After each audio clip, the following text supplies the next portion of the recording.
지난주에 손오공하고 베집터를 합치면 누가 된다고 했죠? 더 강력한 오지터가 된다고 했어요. 마찬가지로 여로보암이 지었던 모든 죄들하고 아합이 지었던 모든 죄들 합치면 아하시아의 죄가 됩니다. 아하시아는 너무 악해서 하나님께서 제한하셔서 통치를 짧게 했고 비참하게 죽었습니다. 오늘 아하시아를 보면서 우리는 악인이 형벌을 받는 것을 보게 됩니다. 오늘 말씀을 통해 세 가지를 묵상하겠습니다. 첫째로 똑같은 내용의 고통도 그 의미가 의인과 악인에게 다르다는 것입니다. 악인은 죄 때문에 형벌을 받습니다.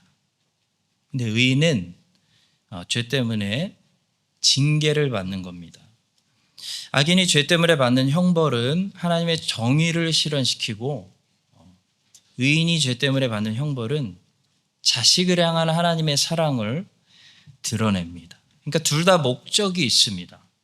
하나님의 정의와 하나님의 사랑을 드러내서 하나님의 의인과 악인들로부터 인정받고 찬송받게 되시려는 목적을 이룹니다. 형벌과 징계가. 자, 그런데 하나님께서 그 의인과 악인이 죄를 지었을 때 형벌과 징계로 사용하시는 고통의 내용이 같을 수는 있어요. 그러니까 꼭 질병은 꼭 징계고 사고 당하는 것은 형벌이다. 이런 게 아니고 하나님의 자녀가 징계로 사고 당할 수도 있고 아플 수도 있고 원수가 일어날 수도 있습니다. 또 악인이 형벌로 사고 당할 수도 있고 아플 수도 있고 원수가 일어날 수도 있습니다. 따라서 우리가 고통을 당할 때는 고통의 내용보다도 고통의 의미가 훨씬 더 우리에게 중요합니다. 아하시아는 본문에서 어떤 내용의 고통을 당하고 있죠? 원수가 일어나는 고통을 당하고 있습니다. 모압이 이스라엘을 배반합니다. 또 사고당하는 고통 당하고 있습니다. 부서진 난간에서 하필 떨어졌습니다. 그리고 질병의 고통 당하고 있어요. 그것이 병으로 이어져서 질병 걸렸습니다. 아하시아에게는 이렇게 원수 일어남, 사고당함, 질병, 이게 징계가 아니라 하나님의 형벌이었습니다.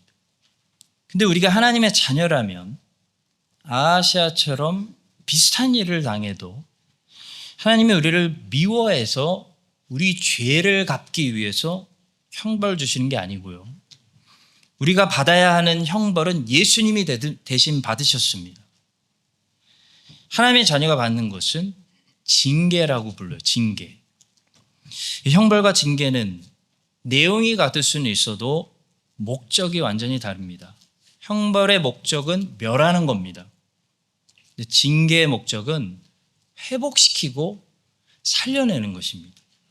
주께서 그 사랑하시는 자를 징계하시고 그가 받아들이시는 아들마다 채찍질 하심이라 하였으니 징계는 다 받는 것이오늘 너희에게 없으면 사생자요 친아들이 아니니라. 가끔 주변에 못 참고 남의 자식을 혼내는 훌륭한 분들이 계세요. 대부분의 부모들은 남의 자식이 잘못해도 가서 훈계하지 않습니다. 그런데 자기 자식은 다 혼냅니다. 왜죠? 이 아이가 망하지 않도록 하기 위해서. 사랑해서 훈계하는 거예요. 하나님도 마찬가지로 하나님도 하나님의 자식이 아니면요 그냥 내버려 두실 수 있다고 로마서는 말씀합니다. 그러므로 하나님께서 그들을 마음의 정욕대로 더러움에 내버려 두사 그들의 몸을 서로 욕되게 하게 하셨다. 이 말씀은 쉽게 말하면 너는 내 자식이 아니니까 네가 망하던 말던 내가 터치하지 않겠다. 그런 무서운 말씀이에요. 성도 여러분, 하나님의 징계가 하나님의 관심과 사랑이심을 믿으시기 바랍니다. 그래서 하나님의 자녀는 죄짓고 고통의 징계를 당하면 어떻게 되냐면 더 나은 사람이 돼서 회복돼서 이런 고백을 하게 돼요. 고난당한 것이 내게 유익이라. 이로 말미암아 내가 주의 율례들을 배우게 되었나이다. 그리고 사도 바울은 고린도 교회 성도들에게 차라리 지금 징계받는 것이 나중에 평생 내버림 당했다가 나중에 악인들과 함께 정죄받는 것보다 낫다라고 말했습니다. 우리가 판단을 받는 것은 주께 징계를 받는 것이니 이는 우리로 세상과 함께 정죄함을 받지 않게 하려 하심이라. 하이델베르크 교례문답 제11문은 사람이 이 땅에서 당하는 환난에 대하여 말씀하고 있습니다. 아시아처럼 악인이 당하는 형벌의 목적은 멸망이지만 하나님 자녀가 당하는 징계의 목적은 몇 가지 선한 목적이 있다라고 가르쳐주고 있습니다. 첫째로 징계의 고통을 통해서 죄를 미워하게 되는 그런 선한 목적을 이루게 됩니다. 그 전에는 죄를 너무 사랑했는데 인조이 했는데 하나님의 징계 받은 후에 고통의 터널을 지나니까 어떻게 되냐면 하나님의 자녀가 죄가 너무 싫어지는 거예요. 여러분, 죄가 여전히 너무 좋은데 끊어야지 하는 거하고 죄가 너무 싫어져서 버리는 거는 다른 겁니다. 누가 어떤 사람이 후자가 되냐면 징계받은 사람, 고통을 겪어본 사람들은 전부 후자가 돼요. 다윗은 엄청난 징계받았습니다. 그래서 죄를 여전히 좋은데 끄는 게 아니고요. 죄가 너무 싫어져서 버렸어요. 쓰레기처럼. 이렇게 징계가 하나님의 자녀에게 죄를 미워하게 만드는 선한 목적을 이루기도 합니다. 또 두 번째로 징계를 통해 하나님 자녀의 믿음이 강화돼요. 하나님의 자녀가 자기가 잘못해서 징계 연단을 받는 그 고통스러운 시간을 통해서도 하나님 아버지는 하나님 자녀의 믿음이 강화되는 하나님의 사랑을 받게 하신다는 겁니다. 바벨론 포로 70년은 분명히 징계였어요.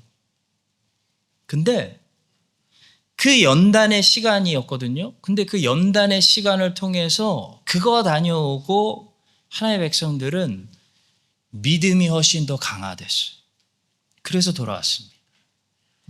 다만 이뿐 아니라 우리가 환난 중에도 즐거워하나니 이는 환난은 인내를, 인내는 연단을, 연단은 소망을 이루는 줄 알미로다. 또 세 번째로 징계를 통해 하나님의 은혜가 우리 안에 더 깊어진다는 사실입니다. 우리 부모님들 아이들 가끔 크게 혼낼 때 있으시죠. 애들 절대 때리면 안 되지만 잘못했을 때는 훈계해야 됩니다. 근데 참 신기한 게 아이들 크게 혼내고 애들이 막 아빠 잘못했어 막 울고 그러면 저도 아이들이 불쌍해서 이전보다 더 사랑하게 되고 그 다음날 꼭 용돈을 주거나 맛있는 걸 사주게 돼요. 이전보다 아이들과 관계가 더 이 사건을 통해 더 깊어지는 것을 느낍니다. 여러분, 무엇이든지 깊어지는 것은 아픔을 통해 깊어지는 것 같아요. 우리가 잘못해서 하나님이 징계하시면 그 징계 과정을 우리가 통과할 때마다 하나님 사랑이 우리 안에 더 깊어지고 복음 안에 있는 그 하나님의 은혜라는 게 얼마나 깊은지 더 깨닫게 되는 것 같습니다. 그게 바로 이 말씀이 아닐까요? 죄가 더한 것에 은혜가 더욱 넘쳤다. 성도 여러분, 아하시아는 그냥 악인의 형벌을 받고 멸망당하고 있습니다. 그러나 하나님의 자녀는 아하시아하고 똑같은 내용의 고난을 당하더라도 그게 형벌이 아니고요. 그 죄값 치르는 거 아닙니다. 죄값은 예수님이 치르는 거예요. 하나님의 자녀들에게는. 그게 뭐냐면 아버지 하나님의 사랑의 징계예요. 징계의 목적은 멸망이 아닙니다. 징계의 목적은 선한 목적입니다. 우리가 죄를 미워하게 되고 연단을 통해 우리 믿음이 강화되고 하나님 아버지 사랑이 우리 안에 더 깊어지게 하는 선한 목적을 이룹니다. 여러분과 제가 이 사실을 기억하고 여러 가지 고통 당하시더라도 하나님의 자녀시라면 그 고난을 통해 오히려 하나님과 나의 관계가 더 깊어지는 그런 선한 역사 이루어 주시기를 예수님의 이름으로 축복합니다. 자, 두 번째로 악인은 우상을 숭배하고요, 의인은 하나님께 참된 예배를 드린다는 사실을 말씀합니다. 아하시아는 하나님을 예배하지 않고 우상을 찾고 있습니다. 본문 2절입니다. 아하시아가 사마리아에 있는 그의 다락 난간에서 떨어져 병들매 사자를 보내며 그들에게 이르되 가서 에그론의 신 바알세붑에게 이 병이 낫겠나 물어보라 하니라. 아하시아가 하나님을 찾지 않고 우상 찾으니까 하나님이 엘리야를 보내서 말씀하세요. 여호와의 사자가 디셉 사람 엘리야에게 이르되 너는 일어나 올라가서 사마리아 왕의 사자를 만나 그에게 이르기를 이스라엘에 하나님이 없어서 너희가 에그론의 신 바알세붑에게 물으러 가느냐. 여러분, 이 바알세붑은 파리의 왕, 파리의 주라는 뜻입니다. 에벨탑이 있는 프랑스에 있는 그 파리 말고요, 날아다니는 파리를 가리킵니다. 파리들은 죽음이 있는 곳에 모입니다. 동물이 죽어서 시체가 썩으면 파리들이 서로 연락해서 귀신같이 거기 몰려듭니다. 하나님이 계신데 하나님을 섬기지 않으면 우린 이미 죽음 냄새가 나기 때문에 파리들이 꼬이고 바알세붑을 섬기는 그런 비참한 신세가 되고 맙니다. 여러분, 그래서 살아있는 사람은 그래서 어떤 특징을 가지고 있냐면 하나님을 예배해요.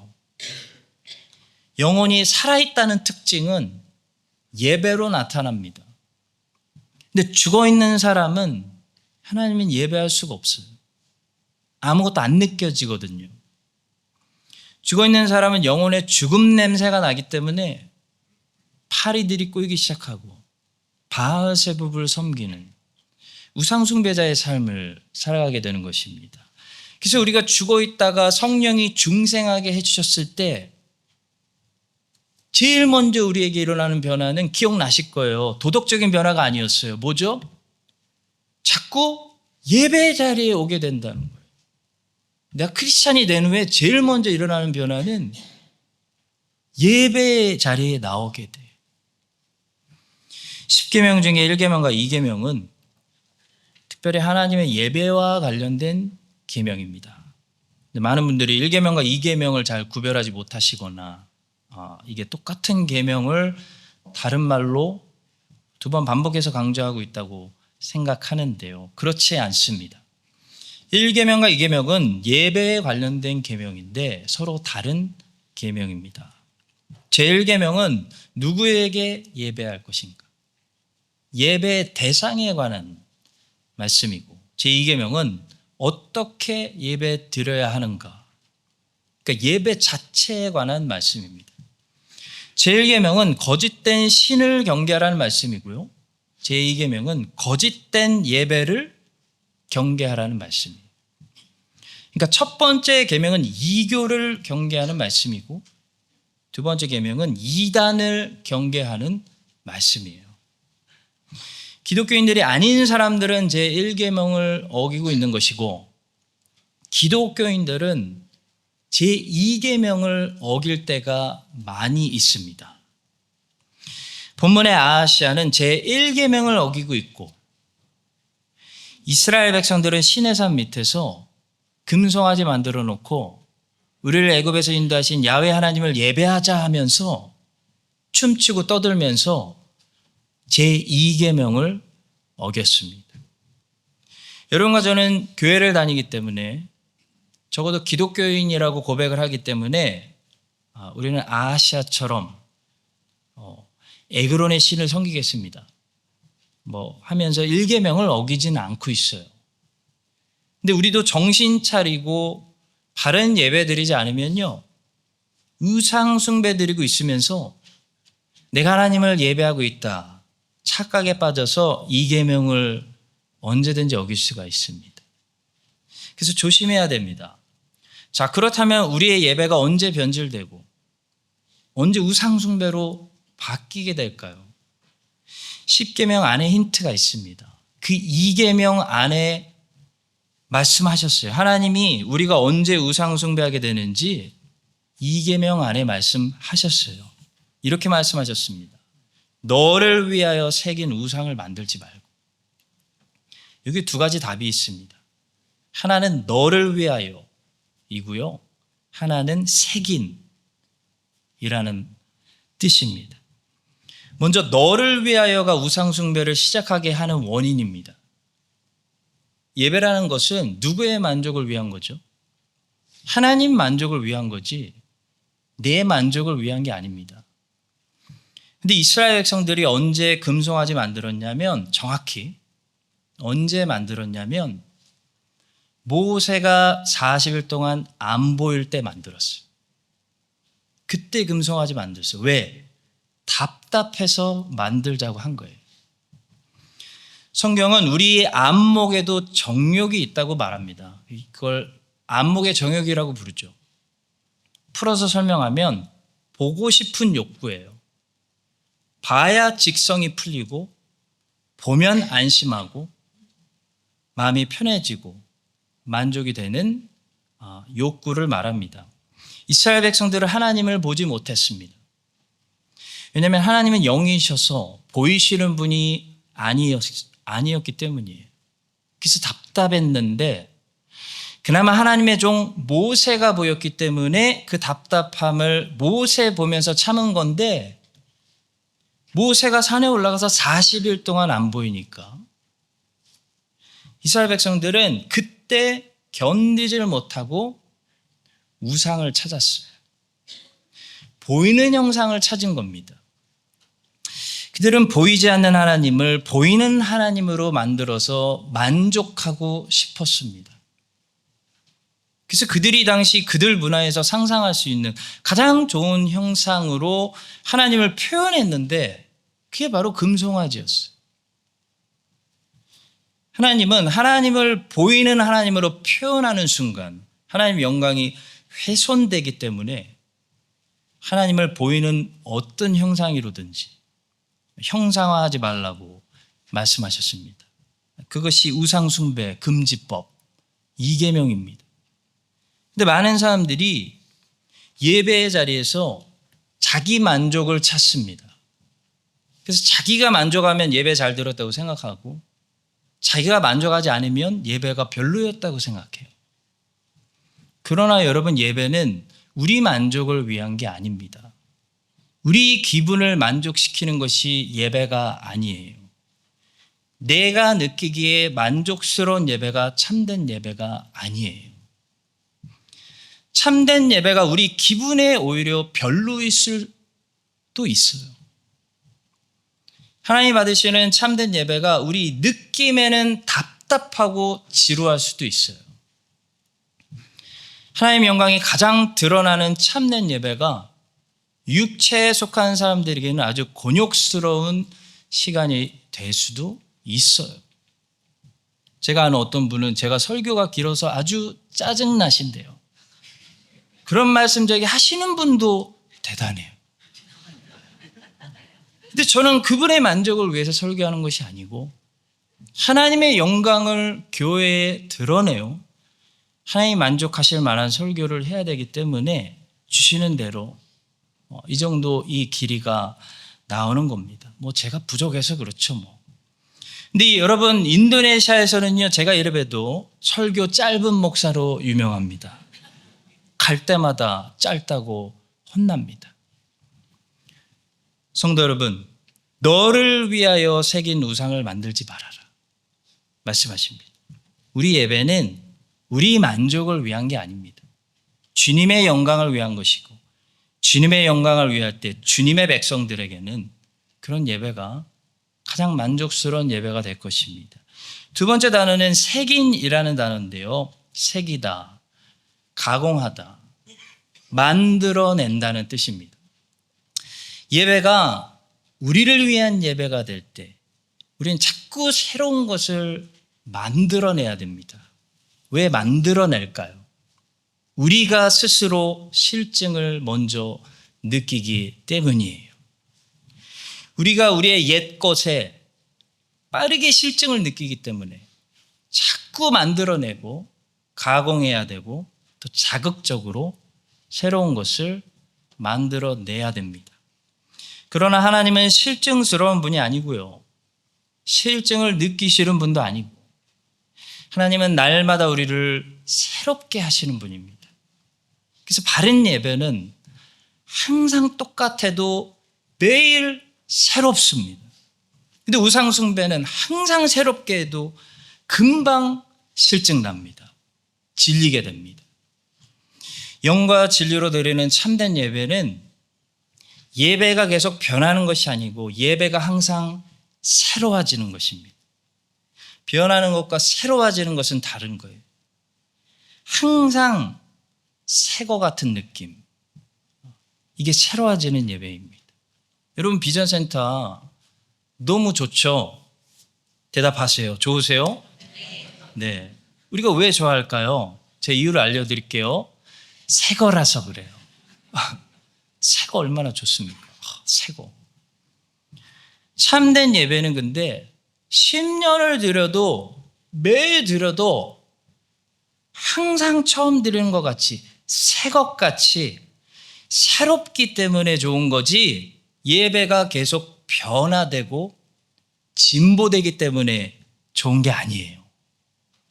여러분과 제가 이 사실을 기억하고 아시아는 제1계명을 어기고 있고 이스라엘은 시내산에서 제2계명을 어겼지만 여러분과 저는 영과 진리로 하나님께 바른 예배 드리며 항상 날마다 매주 또 날마다 우리를 새롭게 하시는 하나님의 창조적인 은혜를 죽을 때까지 매일 새롭게 누리시기를 예수님의 이름으로 축복합니다.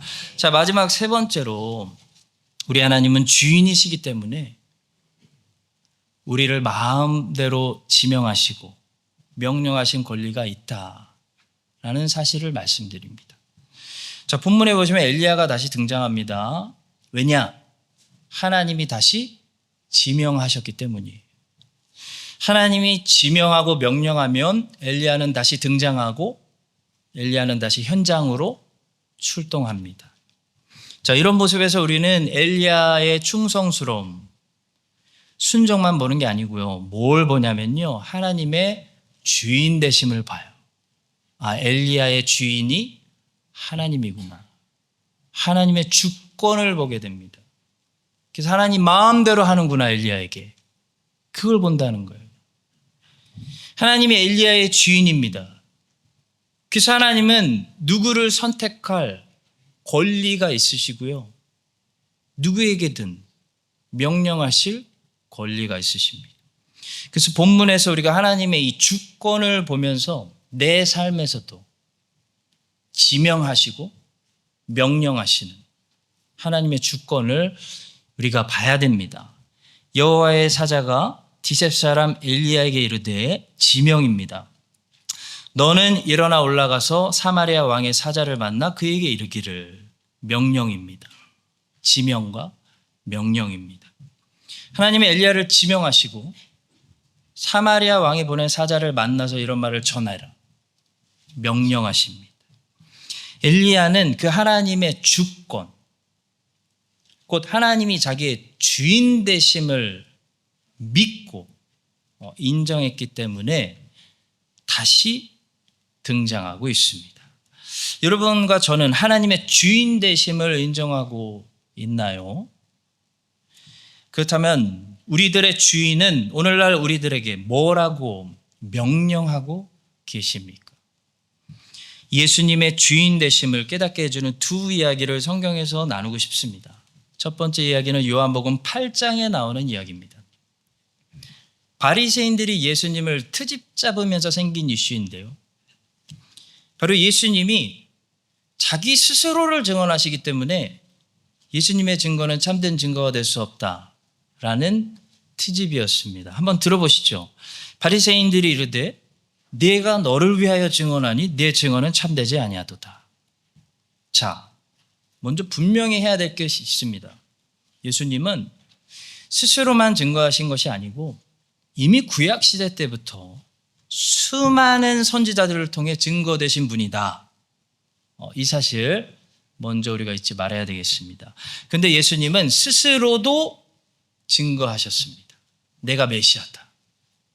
내가 길이다. 그렇게 말씀하신 사람은 없어요, 세상에. 공자 맹자도 그렇게 이게 길인 것 같아 라고 했지 내가 길이다. 내가 생명이다 라고 말한 분은 예수님밖에 없어요. 예수님은 스스로도 증거하셨습니다. 자, 그리고 예수님의 경우에는 스스로 증거하셔도 그것이 참된 증거가 될 수 있다는 것이 예수님의 주장이에요. 그 이유를 다음과 같이 말씀하셨습니다. 예수께서 대답하여 이르시되 내가 나를 위하여 증언하여도 내 증언이 참되니 나는 내가 어디서 오며 어디로 가는 것을 알거니와 너희는 내가 어디서 오며 어디로 가는 것을 알지 못하느니라.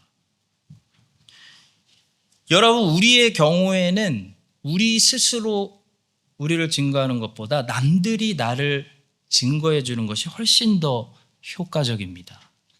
르브론 제임스가 농구를 진짜 잘해요.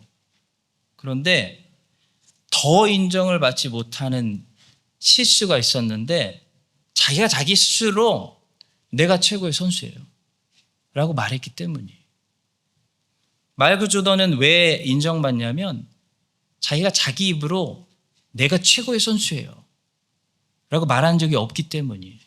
그가 비록 그렇게 생각을 할 수는 있어도 그렇게 말한 적은 없습니다. 우리 인간들의 증거는 어떤 증거가 훨씬 더 효과적이냐면 내가 나를 스스로 증거하는 것보다 남들이 나를 증거해 주는 증거가 훨씬 더 효과적이에요. 저 공부 잘해요 라는 나의 증거는요, 아무리 공부를 잘해도 효과적이지 못해요. 근데 남들이 제 공부 진짜 잘해요 라고 해줘야 그 증거가 훨씬 더 효과적입니다. 그래서 솔로몬이 이런 말을 한 거예요. 타인이 너를 칭찬하게 하고 내 입으로는 하지 말며 외인이 너를 칭찬하게 하고 내 입술로는 하지 말지니라. 이것이 인간계에서 적용되는 진리입니다. 근데 예수님은 달라요. 우리가 스스로를 칭찬하면 즉시 자랑이 되고 교만이 되는데 예수님은 예수님이 스스로를 높이셔도 자랑이 되거나 교만이 되는 것이 아니라 영광이 됩니다. 왜? 예수님은 하나님이시기 때문이에요. 모든 것의 주인이시기 때문이에요. 본문에서 바리새인들의 실수가 뭐냐면 그들의 말이 틀린 게 아니라 그들이 지금 이 말을 wrong person에게 하고 있다는 게 그들의 실수였습니다. 바리새인들의 말은 틀리지 않았어요. 구약의 율법에서도 증인들을 법정에 세울 때는 두세 사람 이상 세워야 그 증언이 믿을 수 있는 증거가 된다라고 했습니다. 나 혼자 저 무죄예요 아무리 말해봤자 나의 증언은 참된 증거가 되지 못한다는 거예요. 그러니까 남들의 지지 없이 자기가 스스로를 자기가 증거하는 것은 바리새인들의 말처럼 참된 증거가 될 수 없다라는 겁니다. 근데 바리새인들의 문제는 그들이 지금 롱펄슨을 상대하고 있다는 거예요. 예수님은 하나님의 아들입니다. 그분은 주인이세요. 그분은 달라요. 그래서 그분은 자기가 스스로를 증거해도 그분의 증거는 참된 증거가 되고 진리가 됩니다. 그 이유로 예수님은 이런 말씀을 하셨어요. 나는 내가 어디서 오며 어디로 가는지 안다. 근데 너희들은 모르지. 여러분, 사람의 한계가 무엇입니까? 우리가 언제 태어나서 언제 갈지 내가 정하는 것도 아니고 내가 알지도 못한다는 거예요. 아무리 잘난 사람도 그것을 알거나 정하는 사람은 없습니다. 이것이 인간의 한계입니다. 저는 제가 정해서 1981년에 태어난 거 아니고요. 제가 민족을 정하고 가족을 정하고 성별을 정하고 외모를 정하지도 않았습니다. 제가 정할 수 있었다면 저는 다시 태어나도 제 가족과 제 민족을 선택할 것 같은데요. 성별은 모르겠어요. 한번 여자로 살아보고 싶기도 하고 어차피 이름도 수이니까. 외모는 꼭 오해 안 받는 다른 외모로 한번 정해보고 싶습니다. 근데 제가 정하는 거 아니에요. 우리가 어디서 오고 언제 오고 언제 어디서 갈지 우리가 정하지 않습니다. 근데 예수님이 정하셨어요. 예수님은 알고 계셨어요. 자기가 언제 오고 어느 지역으로 어느 가족에게 오시고 언제 갈 건지도 알고 인생을 사셨습니다. 여러분 이것이 무엇을 말해줍니까? 예수님은 인생의 주인이라는 사실이에요. 역사의 주인이라는 거예요. 역사의 주인공이기도 하시지만 주인공이시면서 역사의 주인이세요. 주인은 자기 마음대로 자기 뜻대로 할 권리가 있다는 것입니다. 이것이 첫 번째 이야기고요. 마지막으로 주님의 주인 되심을 잘 보여주는 두 번째 이야기는 마태복음 12장입니다. 이 마태복음에서 예수님이 어느 날 안식일에 제자들과 밀밭 사이를 걸어가고 있었는데 제자들이 배가 고파서 안식일에 이삭을 잘라서 먹었습니다. 그랬더니 바리새인들이 왜 안식일을 어기냐고 예수님을 비난한 이야기입니다. 자, 여러분 또 하나 우리가 짚고 넘어갈 게 있어요. 안식일에 밀밭에 남겨둔 이삭을 기계가 아니라 손으로 잘라 먹는 것은 모세 율법이 가난한 자들을 위해서 그렇게 하라고 일부러 어느 정도 남겨두라고 한 합법적인 일이었다는 것을 우리가 알아야 됩니다. 바리새인들이 불법이라고 저러는 것은요, 예수님과 제자들이 모세 율법을 어겼기 때문이 아니고 자기들이 만든 바리새인들의 율법을 어겼다고 지금 정죄하고 있는 거예요. 이거 우리가 알고 넘어가야 됩니다. 자, 그때 비난당하셨을 때 예수님이 무슨 이야기를 하셨냐면 갑자기 다윗 이야기를 하셨습니다. 들어볼까요? 예수께서 이르시되 다윗이 자기와 그 함께한 자들이 시장할 때 한 일을 잊지 못하였느냐. 그가 하나님의 전에 들어가서 제사장 외에는 자기나 그 함께한 자들이 먹어서는 안 되는 진설병을 먹지 아니하였느냐. 여러분, 다윗은 제사장도 아니고 레위 사람도 아닙니다. 그런데 제사장만 먹을 수 있는 진설병을 먹으면 될까요? 안 될까요? 원래는 안 돼요. 근데 예수님이 지금 어떤 말투로 바리새인들에게 다윗 이야기를 하고 있는 걸까요? 긍정적인 말투죠. 다윗이 그렇게 했어도 괜찮지 않았느냐? 안 죽지 않았느냐? 하나님께 아무 벌도 받지 않았지 않았느냐? 그렇게 지금 긍정적으로 말씀하고 있는 거예요. 자, 이게 무슨 말씀일까요? 예를 들면 이런 느낌이에요. 내가 내 샵을 운영하는데 내가 주인인데 제가 샵 오프닝 아워스에 맞춰서 들어가야 하겠습니까, 여러분? 아니죠. 주인은 아무 때나 들어올 수 있는 거예요. 그 불법 아니에요. 다른 사람은 쇼핑 오프닝 아워스에 들어오지 않으면 절도이지만 주인은 한밤중에 들어와서 작업을 해도 되는 거예요. 왜? 내가 주인이니까. 예수님의 말씀도 이런 겁니다. 원래 다윗도 제사장 외에 먹으면 안 되는 빵을 먹었으면 안 돼. 먹어서는 안 돼. 그런데 다윗이 그때 나와 함께 있었기 때문에 괜찮아. 이런 말이에요. 한밤중이어도 주인하고 함께 샵에 들어가면 괜찮은 거예요. 그러니까 예수님이 바리새인들에게 말하고 싶은 최종 결론은 이겁니다. 인자는 누구냐면 안식일의 주인이다. 내가 주인이야. 사랑하는 성도 여러분, 예수님은 여러분과 저의 주인이세요. 주인은 주인 맘대로 지명하고 자기가 원하는 것을 명령할 권리가 있습니다. 엘리야는 그걸 인정했습니다. 그걸 인정하는 게 믿음이에요. 그의 주인은 예수님이었기 때문에 엘리야는 비록 힘들지만 주인의 뜻대로 다시 한번 일어나서 나아가고 있습니다. 여러분과 저도 예수님을 새로운 한 주 주님으로 모시고 주인의 뜻대로 다시 한번 일어서서 나아가는 삶을 살아가시기를 예수님의 이름으로 축원합니다. 기도하겠습니다. 우리 주인 되시는 예수님, 주님은 우리를 지명할 권리도 있으시고 무엇이라도 말씀하실 주권이 있으십니다.